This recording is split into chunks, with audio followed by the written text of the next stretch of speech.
1921년에 한 여인이 말을 타고 전라도 일대를 한 달여간 순회한 후에 다음과 같은 글을 남겼습니다.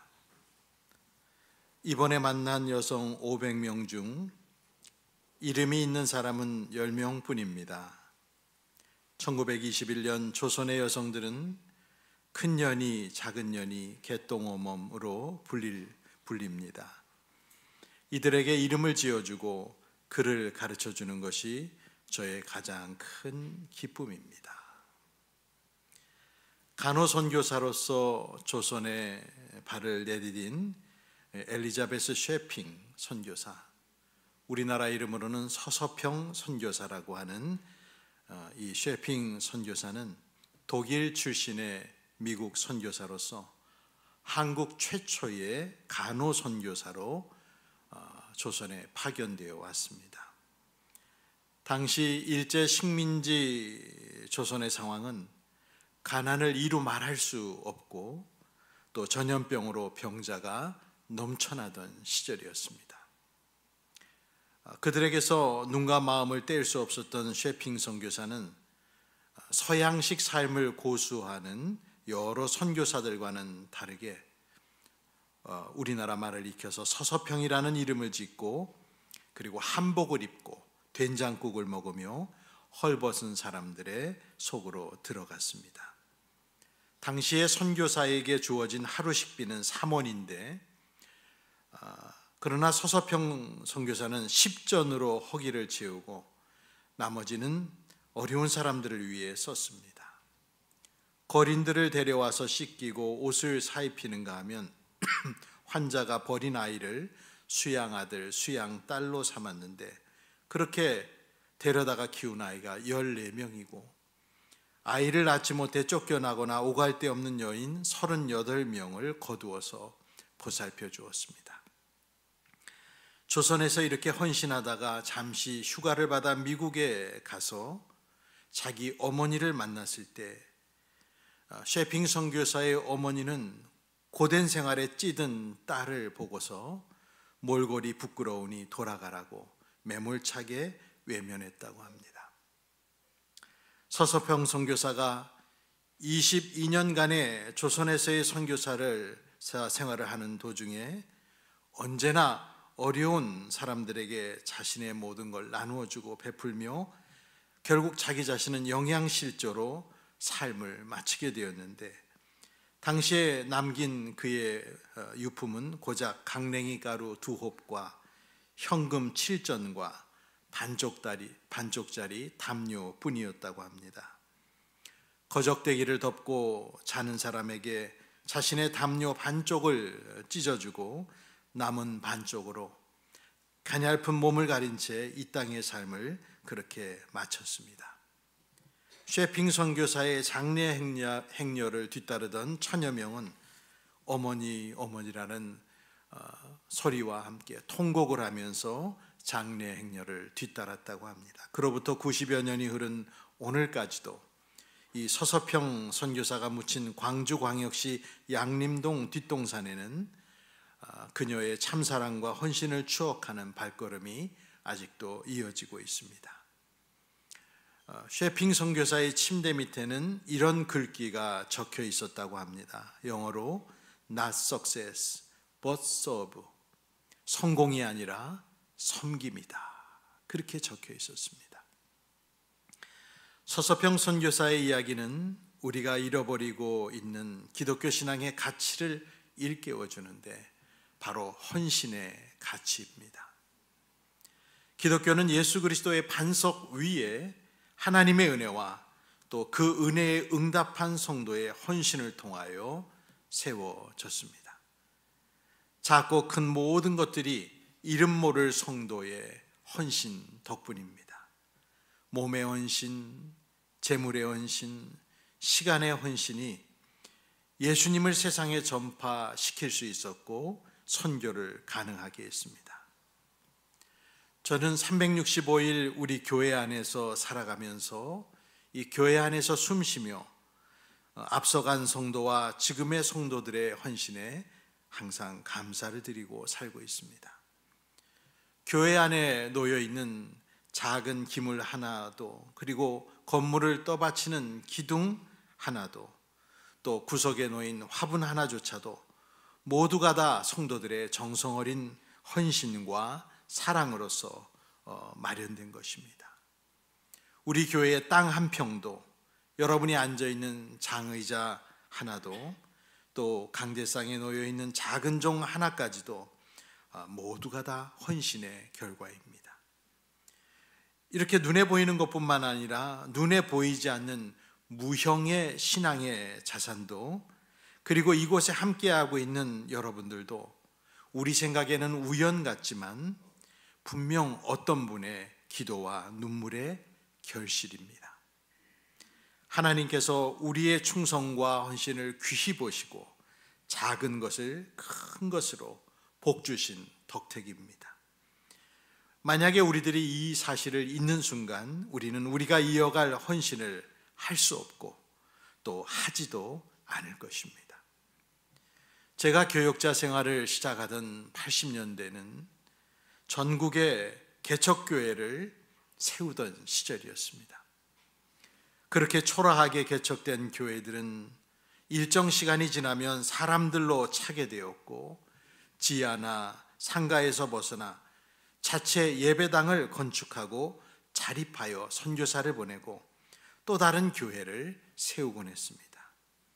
지금 21세기에 사는 우리들이 보기에는 당시의 교회의 발전상을 보면 믿기지 않을 정도로 매우 짧은 기간에 교회를 세우고 또 이루고 자립하여 예배당을 건축한 것이 굉장히 빠른 속도였습니다. 천막을 치고 또 그리고 보잘것없는 반지하에 개척을 하고도 10년 내외로 다시 큰 예배당을 지을 수 있을 만큼 사람들이 몰려왔고 또 전도했고 교회는 세워져 갔습니다. 이 모든 것들이 성도들의 헌신이 있었기 때문에 가능한 일이죠. 하지만 여러분이 아시다시피 지금의 개척교회의 현실은 어떠합니까? 고전을 면치 못하고 있습니다. 얼마를 버티지 못하다가 정성껏 마련한 기물들을 헐값에 넘기고 예배 장소는 일반 상가로 바뀌고 있습니다. 100곳의 교회를 개척하면 한 곳이나 버틸지 모르겠습니다. 어느 통계에 의하면 3년을 생존하는 개척교회가 2%라고 합니다. 3년 안에 98% 정도의 교회가 폐교하는 것입니다. 며칠 전 제가 본 영상에서는 일산에 있는 거룩한 빛 광성교회 은퇴 목사님이 나오셔서 그런 얘기를 하시는 거예요. 본인 교회가 지난 15년간 157개의 교회를 후원했는데 그 157개의 교회 중에 100명의 선을 넘은 교회는 딱 한 곳이다. 그나마 그 교회의 목사님의 장인이 땅을 헌납해서 그나마도 그렇게 해서 세워졌다. 그래서 사실은 그런 거를 제외하면은 수백 곳, 수천, 수만 곳의 교회가 세워져도 현재 자립할 수 있는 교회들은 거의 극히 드뭅니다. 많은 요인들이 있고 분석도 우리가 가능하겠지만은 이제는 헌신의 시대가 저물어 버렸습니다. 저마다 신앙생활을 이제는 누리기를 바라고 개인들의 종교 욕구를 이 교회라는 공동체를 통해서 성취하려고 하는 그런 시대에 접어들었기 때문이 아닌가, 저는 나름대로 분석을 합니다. 몸과 시간과 물질을 들이며 실천해야 할 구체적인 신앙의 그런 그 일들의 사역들에 대해서 나서는 자원자를 보기가 이제는 희귀한 시대가 되었습니다. 이러한 어려움은 개교회뿐만 아니라 노회 안에 있는 연합사업, 연합집회, 봉사를 위한 조직들이 무너져가는 것을 보면 더 확실하게 체감할 수 있습니다. 그러한 일들의 몸과 마음을 선뜻 내어서 드릴 사람이 거의 없습니다. 사랑하는 소망인 교회 성도 여러분, 헌신으로 나아가는 믿음 생활은 건강하고 생명력 있는 믿음을 위해 꼭 필요합니다. 우리가 꿈꾸곤 하는 부흥을 주세요라고 말하지만은 우리가 꿈꾸는 그 부흥은 헌신자들이 넘쳐났던 과거의 모습이 우리에게 회복되어야만 조금씩 더 가까이 다가올 것입니다. 주님의 꿈을 나의 꿈으로 여겨서 그것을 성취하려고 스스로를 드리려는 헌신자가 없이는 부흥은 오지 않을 것입니다. 이곳에 있는 우리들은 덩그러니 교회 안에 떠도는 이름 모를 손님이 아니라 주님께 헌신하며 주님의 몸인 교회에 헌신하는 주님의 자녀들이지요. 그 안에서 주님의 생명을 실제로 나누어 받고 공유하는 생명의 공동체가 우리 교회입니다. 저는 첫 번째로 오늘 말씀을 통해 여러분에게 말씀드리고 싶은 것이 하나님은 여러분의 헌신을 기다리고 계십니다. 성경 요한복음 4장 23절에 보면 예수님은 수가성 여인에게 말씀하셨는데 하나님은 영과 진리로 하나님께 예배하는 사람들을 찾으신다. 요한복음 4장 23절 참되게 예배를 드리는 사람들이 영과 진리로 아버지께 예배를 드릴 때가 온다. 지금이 바로 그때이다. 아버지께서는 이렇게 예배를 드리는 사람들을 찾으신다 라고 수가성에 물들어온 여인에게 말씀하셨습니다. 또한 성경 로마서 12장 1절 우리가 읽은 본문에는 합당한 예배의 아주 중요한 측면을 이렇게 정의하시죠. 형제자매 여러분, 그러므로 나는 하나님의 자비하심을 힘입어 여러분에게 권합니다. 여러분의 몸을 하나님께서 기뻐하실 거룩한 산 제물로 드리십시오. 이것이 여러분이 드릴 합당한 예배입니다 라고 하셨습니다. 예수님의 말씀과 예수님의 계시를 받은 사도 바울의 말씀을 종합한다면 자신의 몸을 드리는 헌신이 하나님께 드릴 참 예배 요소라는 것이죠. 아시다시피 우리 몸은, 이 몸뚱아리는 인간의 모든 것입니다. 총체입니다.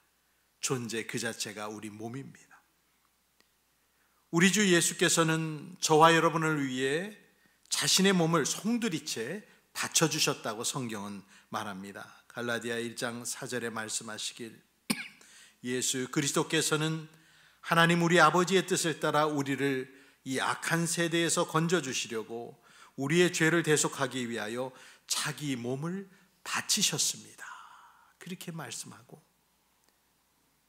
여러분이 잘 아는 믿음의 조상 아브라함은 자기 목숨보다 백값절 귀한 아들 이삭을 송두리째 모리아산 제단에 바쳤습니다. 하나님은 자녀들의 헌신을 기뻐하시는 분이십니다. 형제자매 여러분, 그러므로 나는 하나님의 자비하심을 힘입어 여러분에게 권합니다. 여러분의 몸을 하나님께서 기뻐하실 거룩한 산 제물로 드리십시오. 이것이 여러분이 드릴 합당한 예배라고 말씀합니다.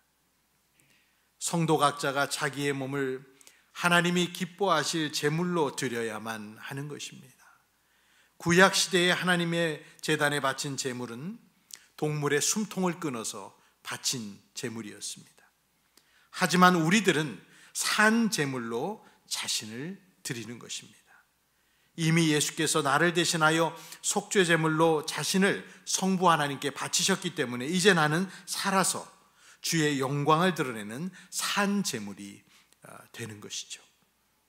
사도 바울 같은 사람은 순교의 순간이 코앞에 다가온 순간에 마지막으로 쓴 서신 디모데후서를 통해 자신을 제단 앞에 제물로 인식하면서 이렇게 말했습니다. 디모데후서 4장 7절에 나는 이미 부어드리는 제물로, 예전 성경엔 전제라고 했죠. 부어드리는 제물로 피를 흘릴 때가 되었고 세상을 떠날 때가 되었습니다 라고 스스로를 제물로 인식했습니다. 그리고 로마서 14장 7절 8절에서는 이렇게도 말했습니다. 우리 가운데에는 자기만을 위하여 사는 사람도 없고 또 자기만을 위하여 죽는 사람도 없습니다. 우리는 살아도 주님을 위하여 살고 죽어도 주님을 위하여 죽습니다. 그러므로 우리는 살든지 죽든지 주님의 것입니다. 바울께서는 자기 자신만으로 한정해서 말하지 않고 우리는 이라고 말하면서 우리는 살아도 주님을 위하여 살고 죽어도 주님을 위하여 죽는다라고 우리라고 로마 교인들에게 표현하며 말했습니다. 하나님은 성도의 헌신을 기뻐하시는 분이십니다. 17세기, 18세기의 교회 음악의 대가로 불렸던 독일의 요한 세바스티안 바흐를 아실 것입니다. 자세히는 몰라도 이 바흐가 작곡한 많은 오르간 곡들을 한 번이라도 들어보셨을 것입니다. 바흐는 교회의 오르간 연주자로서 봉사하면서 주일마다 성가대의 노래를 새로 작곡하는 일을 했다고 합니다. 바흐는 매주일 꾸준한 사명감과 신앙으로 찬송 작곡을 계속했습니다. 작곡료를 받는 것도 아니고 그것이 출판되는 것도 아님에도 불구하고 그렇게 찬송 작곡을 계속해서 만든 265개의 오르간곡과 263개의 합창곡과 162개의 피아노곡, 그리고 그 외에도 수백 개의 오르간곡들은 바흐가 날마다 주일마다 꾸준히 작곡했던 성실과 신실성이 낳은 작품들이었습니다. 성경 고린도전서 4장 2절은 이렇게 말씀하지요. 이런 경우에 관리인에게 요구되는 것은 신실성입니다. 좀 처음 들어보는 구절 같죠. 예전 우리 번역은 뭐라고 했죠? 맡은 자에게 구할 것은 충성이니라. 우리는 하나님의 비밀을 맡은 관리인인데 관리인에게 요구되는 것은 신실성이라는 것입니다. 요한 세바스티안 바흐는 신실하게 그 일을 감당했습니다. 여러분에게 맡겨진 일은 어떤 일입니까? 교회를 통하여 하나님이 여러분에게 주신 각각의 직분들, 그리고 교우들의 공동체를 통해서 회의를 통해 맡겨진 일들, 그리고 개인적으로 하나님 앞에 수행해야 될 믿음의 일들 모두 하나같이 헌신이 필요합니다. 여러분, 교회 안팎을 돌아보십시오. 헌신이 필요한 일들이 무엇인지 한번 찾아보시기 바랍니다. 그리고 그것을 조용히 감당하십시오. 누가 알아주지 않아도 주님을 생각하면서 그 일을 하시기를 바랍니다. 보이지 않는 곳에서도 하십시오. 사람들의 인정에 헌신의 유무를 결정하지 마십시오. 진정한 헌신의 대부분은 보이지 않는 곳에서 이루어지고 하나님은 보이지 않는 곳에서 하는 여러분의 헌신에 상을 주실 것입니다. 여러분을 칭찬하실 분은 사람이 아니라 바로 하나님이십니다. 우리가 함께 드릴 합당한 예배는 각자가 자기의 몸을 하나님께서 기뻐하실 거룩한 산 제물로 드리는 일임을 여러분 꼭 기억하십시오. 그리고 여러분 헌신으로 나아가십시오. 여러분에게 앞으로 시간이 많다는 생각을 갖지 마십시오. 지금이 마지막 기회일지도 모릅니다.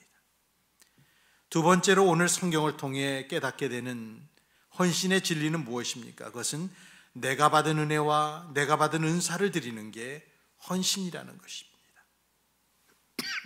헌신은 강요한다고 되지 않습니다. 오늘의 설교를 1000번 만번 해도 강요로는 헌신이 생기지 않습니다. 자기 몸을 하나님께 드리는 각각의 헌신은 받은 은혜가 큰 것을 알고 감사하는 사람이 갖는 행동이 헌신입니다. 오늘 읽은 누가복음 7장 본문에서 길게 설명된 사람들의 손가락질을 받는 죄인이었던 한 여인의 이 돌출적인 당황스러운 행동은 헌신이라는 것이 받은 은혜에 대한 감사의 행위라는 것을 우리에게 알게 합니다. 시몬이라는 이름을 가진 바리새인이 마련한 예수님과의 그 식사 자리, 이 식사 자리에 나타난 불청객, 죄인으로 취급된 여자, 손에는 뭐에 쓰려고 가져왔는지 알 수 없는 향유가 담긴 옥합이 있습니다. 비스듬한 자세로 식사를 하고 계시는 예수님의 등 뒤 발 곁에 선 여자는 갑자기 울음을 터뜨립니다. 자기를 무시하고 업신여기는 사람들이 밥을 먹고 있는 자리에 들어가는 것도 큰 용기가 필요했을 텐데, 이 여자는 터져나오는 눈물로 예수님의 발을 적시고 자기 머리카락이 무슨 수건이나 된 듯이 머리카락으로 예수님의 발을 닦았습니다. 그리고 그 예수님의 발에 입을 맞추고 향유를 깨어서 향유를 바르는 충격적인 행동을 감행했습니다. 순식간에 식사 자리는 얼어붙었을 것입니다. 이 여자는 왜 누구도 상상하지 못한, 예상하지 못한 이런 행동을 손가락질과 비난을 받으면서까지 한 것일까요? 누구도 예측하지 못한 여자의 행위를 둘러싸고 예수님과 여자 둘 다 비난하고 판단하던 바리새인 시몬에게 예수님은 그의 마음을 아시고 이렇게 말씀하셨습니다. 누가복음 7장 44절로 48절을 우리 같이 한번 읽겠습니다. 누가복음 7장 44절로 48절 함께. 그런 다음에 그 여자에게로 돌아서서 시몬에게 말씀하셨다. 너는 이 여자를 보고 있는 거지? 내가 네 집에 들어왔을 때에 너는 내게 발 씻을 물도 주지 않았다. 그러나 이 여자는 눈물로 내 발을 적시고 자기 머리털로 닦았다. 너는 내게 입을 맞추지 않았으나 이 여자는 들어와서부터 줄곧 내 발에 입을 맞추었다. 너는 내 머리에 기름을 발라주지 않았으나 이 여자는 내 발에 향유를 발랐다. 그러므로 내가 네게 말한다. 이 여자는 그 많은 죄를 용서받았다. 그것은 그가 많이 사랑하였기 때문이다. 용서받는 것이 적은 사람은 적게 사랑한다. 그리고 예수께서 그 여자에게 말씀하셨다. 네 죄가 용서받았다. 아멘. 용서받은 것이 적은 사람은 적게 사랑하고, 용서받은 것이 많은 사람은 주를 많이 사랑합니다. 죄인이라는 꼬리표가 붙은 채로 살고 있는 이 여자의 삶의 자세한 내막은 우리가 잘 모릅니다. 아마도 성적 부도덕이나 순간의 실수로 손가락질을 받았을 이 여자는 죄에 대한 큰 슬픔을 지닌 채 예수님을 찾아왔을지도 모릅니다. 아니면 과거에 죄악된 생활을 했던 적은 있지만 이미 용서함을 받은 상태였을 수도 있습니다. 어쩌면 세례 요한을 과거에 따르며 죄를 고백했었던 여인인지도 모릅니다. 자신이 죄사함을 받은 것에 대해 감사하게 여기며 소중히 간직했던 향유 옥합을 드리려고 왔을 수도 있습니다. 여러분, 옥합은 받은 은혜가 크다는 것을 깨달았을 때 깨뜨릴 수 있습니다. 저는 바랍니다. 우리 교회가 이곳에서 저곳에서 옥합이 깨어지는 헌신이 넘쳐서 우리 교회가 향유 내음이 넘쳐나는 교회가 되기를 주님의 이름으로 축복을 드립니다. 헌신이 시작되는 곳은 하나님께 받은 용서와 사랑과 은혜입니다. 바울 사도는 고린도 교인들에게 고린도전서 9장 16절에 이런 말을 한 적이 있습니다. 내가 복음을 전할지라도 그것이 나에게 자랑거리가 될 수 없습니다. 나는 어쩔 수 없이 그것을 해야만 합니다. 내가 복음을 전하지 않으면 나에게 화가 미칠 것입니다. 그는 그 받은 은혜 때문에 어쩔 수 없이 그 헌신의 길에 나설 수밖에 없었습니다. 하나님의 사랑이 그를 강권했습니다. 고린도전서 15장 10절에는 또 이렇게 말했죠. 그러나 나는 하나님의 은혜로 오늘의 내가 되었습니다. 나에게 베풀어 주신 하나님의 은혜는 헛되지 않았습니다. 나는 사도들 가운데 어느 누구보다도 더 열심히 일하였습니다. 그러나 이렇게 한 것은 내가 아니라 나와 함께 하신 하나님의 은혜입니다 라고 고백했습니다. 더불어 성경 베드로전서 4장 10절에 이런 말씀을 주십니다. 각 사람은 은사를 받은 대로 하나님의 여러 가지 은혜를 맡은 선한 관리인으로서 서로 봉사하십시오. 받은 바 은사대로 청지기로서 봉사하라. 저와 여러분이 받은 것 중에 하나님께 받지 않은 것은 아무것도 없습니다. 사도 바울은 이 사실을 알고 고린도전서 4장 7, 8절에 교인들에게 말하기를 누가 그대를 별다르게 보여줍니까? 그대가 가지고 있는 것 가운데 받아서 가지지 않은 것이 무엇이 있습니까? 모두가 받은 것이라면 왜 받지 않은 것처럼 자랑합니까? 여러분은 벌써 배가 불렀습니다. 심지어 우리는 강하지도 않았고 강하지도 못하고 잘나지도 못했습니다. 고린도전서 1장 26절에서 29절에 바울은 이렇게 말한 적도 있죠. 형제자매 여러분, 여러분이 부름받으심을 받을 때에 그 처지가 어떠하였는지 생각하여 보십시오. 육신의 기준으로 보아서 지혜 있는 사람이 많지 않고 권력 있는 사람이 많지 않고 가문이 훌륭한 사람이 많지 않았습니다. 그런데 하나님께서는 지혜 있는 자들을 부끄럽게 하시려고 세상의 어리석은 것들을 택하셨으며 강한 것들을 부끄럽게 하시려고 세상의 약한 것들을 택하셨습니다. 하나님께서는 세상에서 비천한 것들과 멸시받는 것들을 택하셨으니 곧 잘났다고 하는 것들을 없애시려고 아무것도 아닌 것들을 택하셨습니다. 이리하여 아무도 하나님 앞에서는 자랑하지 못하게 하시려는 것입니다. 우리 모두는 이 말씀을 따라 회개해야 됩니다. 바울 사도는 고린도 교인에게 말했죠. 여러분은 벌써 배가 불렀습니다. 배가 불렀습니다. 직설적인 말입니다. 교회 안에서 스스로가 잘났다고 생각하는 사람이 있습니까? 하나님은 우리를 오히려 우리 같은 비천한 사람들, 사회에서 멸시받는 사람들을 택해서 지혜 있는 자들을 부끄럽게 하시려고, 또 강한 자들을 부끄럽게 하시려고 우리같이 연약한 사람을 택하셨는데 우리가 자랑할 것이 무엇이 있겠습니까? 세상에는 여기 있는 우리보다 잘난 사람들이 넘쳐나고 있습니다. 육신의 기준과 지혜와 권력과 가문과 학벌과 교양을 다 통틀어 우리보다 잘난 사람이 너무나 많지만 그들 중에는 헌신하는 사람이 없습니다. 자신의 부족함을 뼛속부터 깨달아 알아 이런 자신에게까지 하나님의 교회와 나라를 위해 헌신할 수 있는 기회를 주신 것을 은혜라고 생각하는 사람만이 자기를 주께 드릴 수 있습니다. 여러분이 주님께 받은 것을 주님께 드리시기를 축복합니다.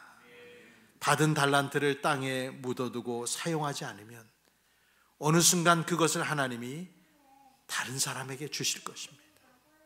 다른 사람, 더 많은 노력을 한 사람에게 그것까지도 주실 것입니다. 제가 마지막으로 드리는 권면이 있습니다. 헌신의 방법과 장소를 여러분이 택하시면 안 됩니다. 19세기 신실한 주님의 종이었던 오스왈드 챔버스 목사님의 말을 제가 전해드리겠습니다.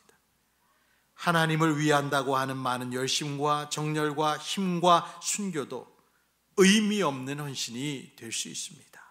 그 이유는 사람이 자신의 헌신 방법과 장소를 선택하기 때문이다. 하나님께서는 무엇보다 우리가 성도로서 부르심을 받을 것을 원하신다. 즉 주의 뜻을 행하기를 바라신다. 그것이 예수 그리스도를 향한 가장 인격적이고 열정적인 헌신이다. 바울은 내 몸을 불사르게 내줄지라도 사랑이 없으면 내게 아무 유익이 없느니라고 하였다. 열이며 나홉이 이러한 의미 없는 헌신에 속한다. 이렇게 속는 이유는 사람들은 대의 명분을 위하여 헌신하기 때문이다. 그들은 열심히 봉사했다고 생각한다. 그러나 실제는 영웅 심리를 드러냈을 뿐이다. 그들은 기독교의 가장 근본적인 비밀인 복음의 삶에 대하여 아무것도 알지 못한다. 기독교는 살아계신 예수님께 온 마음을 다하여 내 자신을 완전하게 드리는 것이다. 그분과 연관된 어떤 대의 명분이 아니라, 또한 예수님의 자선단체를 위한 것도 아니라 오직 예수님 그분께 내 자신을 인격적으로 드리는 것을 말한다 했습니다. 여러분, 이 소중한 권면을 우리 모두 기억하십시다. 여러분이 헌신의 방법과 헌신할 장소를 택하지 마십시오. 부르신 장소에서 부르심을 받들어 여러분 행하셔야 됩니다. 많은 사람들이 내가 원하는 장소에서 내가 원하는 방법으로 헌신하기를 원하다 영영 헌신하지 못하고 버림받습니다. 주님을 위한 헌신이 아닌 것들은 그 결과가 우리의 믿음에 해악을 끼치게 되어 있습니다. 주님께 헌신하시고 또 주님의 몸된 교회에 헌신하십시오. 영국의 저명한 C.S. 루이스는 말했습니다. 교회는 우주보다 오래 살 것이다. 교회는 우주보다 오래 살 것이다. 주님께서 지키고 계시기 때문이죠. 주님과 주님의 교회에 자신을 여러분이 드리는 행위는 결코 손해가 없을 것입니다. 사람이나 사람의 인정이나 대의 명분을 위하여 자신을 드리지 말고 오직 주님께 인격적으로 여러분을 드리십시오. 마지막으로 로마서 12장 1절을 읽고 마칩니다. 형제자매 여러분, 그러므로 나는 하나님의 자비하심을 힘입어 여러분에게 권합니다. 여러분의 몸을 하나님이 기뻐하실 거룩한 산 제물로 드리십시오. 이것이 여러분이 드릴 합당한 예배입니다. 기도드립니다. 큰 사랑과 은혜를 받고 영생을 허락받은 저희가 헌신하지 않고 주님의 부르심을 외면하고 살지 않도록 우리를 일깨워 주시옵소서. 주님께서 몸과 같은 교회를 이 땅에 세워주시고 각양 다른 은사를 성도들에게 주시어 온몸이 합쳐 주의 영광을 드러내게 하셨는데 이제 세상에 있는 교회들 속에서 헌신자들을 찾기 몹시 어려워졌습니다. 우리를 용서해 주시옵소서. 이제는 사람들이 믿음 생활도 자기의 욕망을 위한 도구로 변질시키는 세태 속에서 자신의 몸을 순전한 제물로 드릴 수 있는 순전한 성도를 우리 소망인교회에 많이 허락해 주시옵소서. 내가 누구를 보낼 거라고 주님 말씀하실 때 제가 여기 있나이다 나를 보내소서라고 우리 스스로 말하게 하여 주시옵소서. 예수님의 이름으로 감사하며 기도 올리옵나이다. 아멘. 우리 함께 복음송 십자가의 길 순교자의 삶 함께 찬송합니다.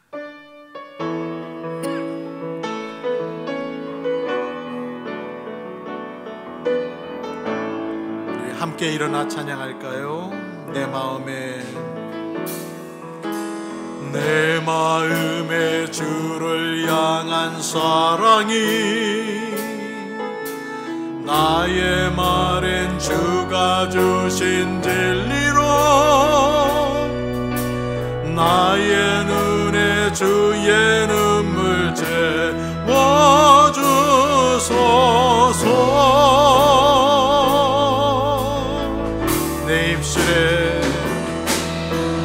내 입술에 찬양의 향기가 두 손에는 주를 닮은 섬김이 나의 삶의 주의 은정 남게 하소서.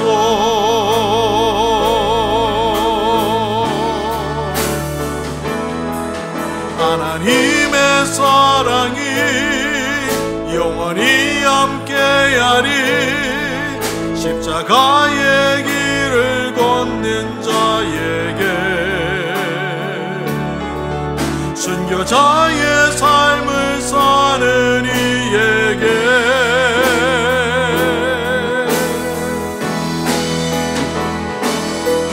조롱하는 소리와 세상 유혹 속에도 주의 순결한 신부가 되리라. 내 생명 주님께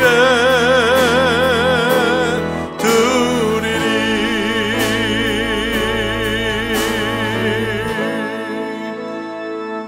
기도합니다.